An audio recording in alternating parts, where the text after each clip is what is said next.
A 7-year-old boy clutching a crumpled $20 bill was thrown onto the pavement by a store owner who called him a thief. But what happened next, when 15 bikers witnessed this, would restore your faith in humanity. Before we dive into the story, make sure to smash subscribe, because tomorrow we have an extra special story for you that will blow your mind.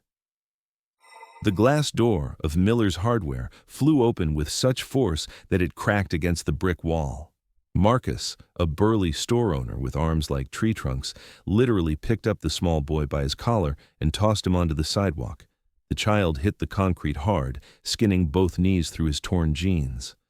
"Stay out of my store, you little thief!" Marcus roared, his face purple with rage. The boy, whose name was Danny, scrambled to his feet, still clutching the $20 bill in his small fist.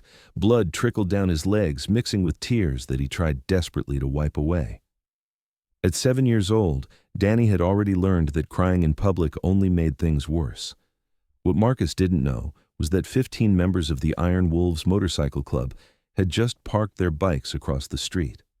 They had stopped for lunch at the diner next door, but the sound of a child hitting pavement changed their plans instantly. Rex, the club president, was the first to move. Standing at 6'4" with a gray beard that reached his chest, he looked like a Viking warrior as he crossed the street. His heavy boots made the ground seem to shake with each step. Behind him, 14 other bikers followed in formation, their leather vests bearing patches that most people feared. "You okay, little man?" Rex asked, kneeling beside Danny despite his bad knee that had never healed right from a motorcycle accident. Danny looked up at the giant biker, and instead of being scared, he felt something he hadn't felt in weeks: hope. "I wasn't stealing," Danny whispered, showing Rex the crumpled $20 bill. "I was trying to buy medicine for my grandma." Rex's eyes, which had seen violence in 3 different wars, softened immediately. The contrast was striking. This mountain of a man who had survived combat zones and prison yards, now kneeling gently beside a wounded child. He carefully examined Danny's bleeding knees while his fellow bikers formed a protective circle around them. Tank, the club's sergeant-at-arms, handed Rex a first aid kit from his saddlebag. The other bikers stood silent, their faces hard as granite, creating an impenetrable wall between the child and any further harm. Marcus stepped out of his store, puffing up his chest. "Get away from that kid. He's been in my store 3 times this week, always touching stuff, always suspicious." "Suspicious how?" Rex asked, his voice dangerously calm as he cleaned Danny's wounds. "Walking around, looking at prices, never buying anything until today. Then he comes in with a 20 that's obviously stolen." "Did you check if the money was real?" asked Crow, a biker whose throat bore scars from an IED in Afghanistan. "I don't need to check. I know his type," Marcus spat. The air grew thick with tension. These bikers had faced down drug cartels and survived prison riots, but nothing made them angrier than someone hurting a child. Rex stood slowly, his joints protesting. At his full height, he towered over Marcus. "His type?" Rex repeated. "You mean a kid trying to help his sick grandmother?" "That's what they all say," Marcus sneered. "Probably doesn't even have a grandmother." Danny suddenly spoke up, his small voice cutting through the brewing violence. "She's at home with diabetes. The pharmacy won't give her insulin without payment, and our insurance got canceled when Mommy lost her job." The bikers exchanged dark looks. They all knew this story: the American healthcare system failing another family. Rex had lost his own mother the same way, unable to afford her heart medication. "Where's your mom now, Danny?" asked Phoenix, the only woman in the group, whose own children had been taken by social services years ago. "Working at the gas station. She works 3 jobs, but it's still not enough." Danny held up the $20 bill again. "This is my birthday money from last month. I saved it for emergency." Marcus laughed, a cruel sound that made several bikers crack their knuckles. "Birthday money. Right, that's a new one." Marcus's dismissive laughter echoed off the storefronts, a harsh sound that made several bikers crack their knuckles in anticipation. The tension in the air was so thick you could cut it with a knife. These weren't just any bikers. They were men and women who had survived the worst life could throw at them, and they had zero tolerance for bullies who picked on children. Rex pulled out his phone, his massive fingers surprisingly delicate on the screen.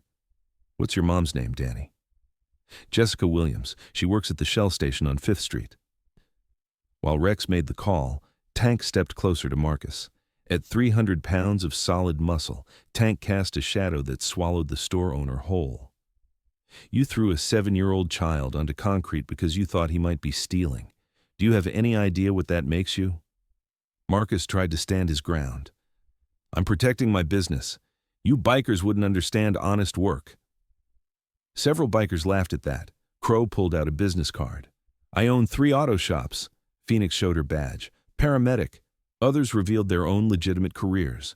Construction foreman, electrician, Army veteran running a security company. We understand honest work, Rex said, closing his phone.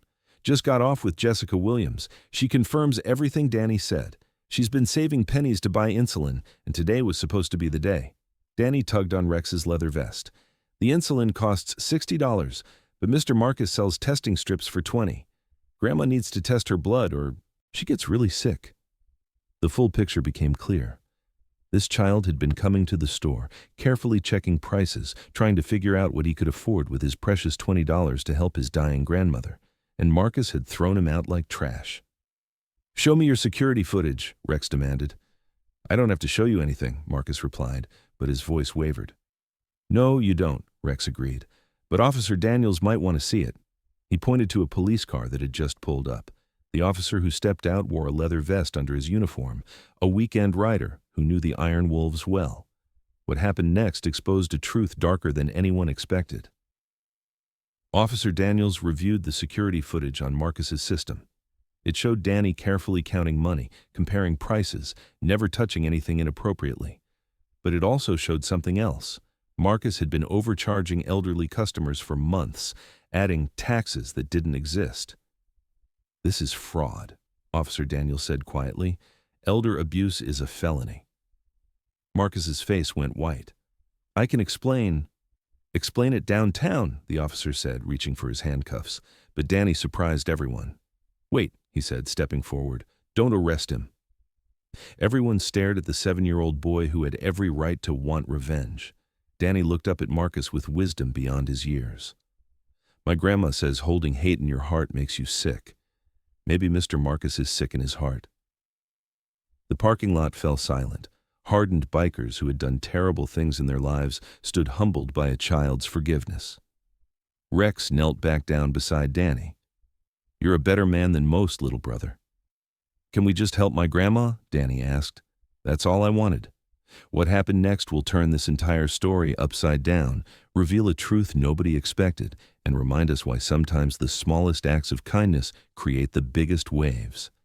If you're enjoying the story, please like, share, and subscribe for more. The bikers didn't just buy insulin that day. Within an hour, they had organized something that would change the entire neighborhood. Phoenix, the paramedic, called her contacts at the hospital. Tank reached out to his brother who worked at a pharmacy. Crow started a phone tree that reached every motorcycle club in a 100-mile radius. By sunset, Danny's grandmother's small apartment looked like a medical supply warehouse. Insulin, testing strips, lancets, healthy food, and even a new glucose monitor filled her kitchen table. But the bikers weren't done. Jessica arrived home from her grueling 16-hour shift to find her living room completely transformed. Where usually there was only silence and worry, now there was laughter and life. 15 leather-clad giants were scattered around her small apartment, some playing cards with her son at the kitchen table, others sitting on the floor, fixing Danny's broken toys, and Rex himself carefully helping. Martha checked her blood sugar with the new monitor they'd brought. The elderly woman, Martha, was laughing for the first time in months, her eyes sparkling with joy as Rex deliberately played bad hands to let her win at poker. What's happening? Jessica asked, overwhelmed. Danny ran to his mother. The angels came, Mommy, just like Grandma said they would. Martha smiled from her wheelchair. I've been praying for help. Didn't expect it to come on motorcycles, but the Lord works in mysterious ways. Rex stood up, respectfully removing his bandana. Ma'am, your boy showed more courage today than most men show in a lifetime. We'd like to help if you'll let us. Jessica's pride battled with her desperation. She had worked 3 jobs, sold everything valuable, even skipped meals so Danny and Martha could eat. But it was never enough. The medical bills kept coming, the insurance company kept denying claims, and every day felt like drowning in quicksand. I don't accept charity, Jessica said stiffly. Not charity, Rex corrected. Investment. Danny here is going to be something special one day. We're just making sure he gets that chance. Tank pulled out a folder. My brother runs a pharmacy. He can get Martha's insulin at cost, $30 instead of $60. The club will cover it until you're back on your feet. Phoenix added, I can teach you how to manage Martha's diabetes better. Fewer emergencies mean fewer hospital bills. But it was Crow who delivered the biggest surprise. I need a new office manager at my auto shop, full-time, benefits included. Interested? Jessica's knees almost buckled. Benefits meant insurance. Insurance meant Martha could see a real doctor, get proper treatment, maybe even survive this disease that was slowly killing her. Why, Jessica whispered, why would you do this for strangers? Rex looked at his club members, each carrying their own story of loss and redemption. Because we've all been Danny, scared kids trying to save someone we love, facing a world that doesn't care. We survived because someone helped us. Now it's our turn. Marcus, still standing with Officer Daniels, watched this scene unfold. Something shifted in his face, like ice cracking on a frozen lake. Wait, he called out. I want to help too. Everyone turned to stare at the man who had started this by throwing a child onto pavement. Marcus's hands shook as he spoke. I lost my own mother to diabetes 5 years ago. Couldn't afford her medicine because I was just starting the store. I've been angry ever since, taking it out on everyone. He looked directly at Danny. I'm sorry, son. What I did was unforgivable. But maybe, he pulled out his checkbook, maybe I can start making it right. Officer Daniels uncuffed him. The elderly customers you overcharged, you'll pay them back? Every penny, Marcus promised. And Danny, your family has free credit at my store for whatever you need. But Danny wasn't done surprising people. He walked up to Marcus and held out his small hand. Grandma says everybody deserves a second chance. Marcus broke down completely, this hard man who had built walls around his heart suddenly crumbling before a 7-year-old's forgiveness. He shook Danny's hand like it was a lifeline pulling him back to humanity. The story could have ended there, but the Iron Wolves had one more surprise that would echo through the years. 3 months later, on a crisp Saturday morning, they organized the first annual Danny's Run, a massive motorcycle charity ride to raise money for families who couldn't afford diabetes medication. The roar of engines filled the air as 500 bikers from 12 different clubs gathered in the town square. News crews arrived to cover what was becoming the feel-good story of the year. Local businesses donated food and drinks, and thousands of people lined the streets to witness this unprecedented show of unity and compassion. Danny rode in the lead bike's sidecar, wearing his own tiny leather vest with a special patch, Honorary Iron Wolf. Martha sat in a special trailer, waving at crowds who lined the streets to cheer. Jessica rode behind Rex, tears streaming down her face as she realized her family's struggle had sparked something beautiful. The ride raised $50,000 that first year. Marcus donated his store as a collection point and personally matched every donation up to $5,000. The man who had thrown a child onto concrete became one of the program's biggest supporters. Officer Daniels, inspired by what he witnessed, started a community policing program that partnered with motorcycle clubs to help families in crisis. Crime dropped by 30% in neighborhoods where bikers and cops worked together. But the most amazing transformation was in Danny himself. The scared little boy who just wanted to help his grandmother became a beacon of hope for other struggling children. He started speaking at schools about kindness and forgiveness, always wearing his Iron Wolves vest. People see bikers and get scared, Danny would tell his audiences, but they saved my grandma's life. They taught me that heroes don't always look like heroes. Sometimes they look exactly like the people everyone else is afraid of. Martha lived another 8 years, long enough to see Danny graduate high school as valedictorian. At the ceremony, 15 bikers sat in the front row, cheering louder than anyone when Danny thanked my leather-clad guardian angels in his speech. Jessica, who had gone from 3 minimum-wage jobs to managing Crow's entire chain of auto shops, could finally afford Danny's college tuition. But he surprised everyone by choosing to become a paramedic, inspired by Phoenix and her stories of saving lives. I want to help people the way you all helped us, Danny told the Iron Wolves at his graduation party. Rex, now in his 70s and still riding, pulled Danny aside. You know what the best part of all this is? What? Danny asked. That $20 bill you tried to spend? You still have it? Danny pulled out his wallet and showed the same crumpled bill, now laminated. I'll never spend it. It reminds me that sometimes the worst day of your life can become the beginning of everything changing. Rex nodded approvingly. That's wisdom, little brother. Real wisdom. The hardware store still stands on Main Street, but it's different now. Marcus installed a plaque by the door that reads, "In this spot, a 7-year-old boy taught a grown man about forgiveness. All families in medical crisis receive 50% off." The Iron Wolves still meet at the diner across the street every Sunday. They keep an eye on the neighborhood, watching for kids like Danny who need help but don't know how to ask for it. Their reputation has completely changed. Parents tell their children if they're ever in trouble, find the bikers. 20 years later, Dr. Daniel Williams, head of emergency medicine at the regional hospital, still wears his Iron Wolves patch on his white coat. When young residents ask about it, he tells them the story of the day he was thrown onto a sidewalk and saved by angels in leather. Medicine isn't just about healing bodies, he tells them. It's about healing communities. Sometimes that means partnering with unexpected allies. Never judge someone by their appearance. The roughest-looking people might have the softest hearts. His office wall displays photos from 20 years of Danny's run. The event now raises over $1 million annually and is spread to 15 states. Thousands of families have received free diabetes supplies because one desperate boy tried to buy testing strips with his birthday money. Martha passed away peacefully at 81, surrounded by family and 15 bikers who sang her favorite hymns. Her last words were to Danny, "You brought me angels, baby. Now you are one." At her funeral, hundreds of people whose lives had been touched by the program came to pay respects. Marcus gave the eulogy, talking about how a child's forgiveness had saved his soul. There wasn't a dry eye in the church when he finished. The Iron Wolves carried her casket, an honor usually reserved for fallen members.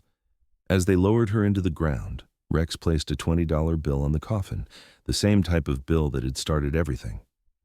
"For your journey, Martha," he whispered, "though I think you've already earned your wings." Danny stood with his mother, both now successful beyond their wildest dreams, watching these tough men cry over his grandmother. He thought about how different life could have been if Rex hadn't crossed that street 20 years ago. "You thinking about that day?" Jessica asked her son. "Every day," Danny replied. "Every single day." "Any regrets about forgiving Marcus so quickly?" Danny watched the former store owner placing flowers on Martha's grave, his own diabetes medication visible in his shirt pocket. Medication. The program now helped him afford after his store struggled. "Never," Danny said firmly. "Grandma was right. Forgiveness isn't just for the person you're forgiving. It's for yourself. It's for everyone watching. It's for the world you want to create." Today, if you drive through that neighborhood, you'll see something truly remarkable. Bikers and police officers working together at community events, store owners keeping lists of families who might need help, watching for the signs Marcus missed, children who wave excitedly at motorcycles instead of running away in fear, elderly people who know they have protectors watching over them, all because one 7-year-old boy named Danny chose forgiveness over hatred, and 15 bikers chose to be heroes instead of bystanders. The transformation is visible in every corner of the community. Marcus's store has become a gathering place where people share resources and information about assistance programs. The diner where the bikers first parked has a wall of photos showing 20 years of Danny's run. Even the old parking lot where Danny was thrown down has been transformed into a small memorial garden with a plaque that reads, "Where Angels Revealed Themselves." Sometimes the most powerful revolutions start with the smallest acts. A child trying to help his grandmother, bikers choosing compassion over violence, a community deciding that nobody should die because they can't afford medicine. Danny still carries that $20 bill, now faded and worn despite the lamination. He pulls it out whenever he faces a difficult decision, remembering that the worst moments can become catalysts for incredible change. The Iron Wolves Motorcycle Club has grown to over 1,000 members across the country, all united by one mission: protecting those who cannot protect themselves. Their motto, chosen by Danny himself, is simple: sometimes angels wear leather. If you ever see a child in trouble, remember Danny's story. Remember that heroes come in all forms. Remember that one act of kindness can ripple outward forever. And remember that sometimes being thrown onto the pavement is just the beginning of learning how to fly. Thank you for joining us for this incredible true story. Please click subscribe and check out these 2 amazing stories on your screen about unlikely heroes changing lives. Until next time, remember, never judge a book by its cover, because the toughest exteriors often hide the gentlest hearts.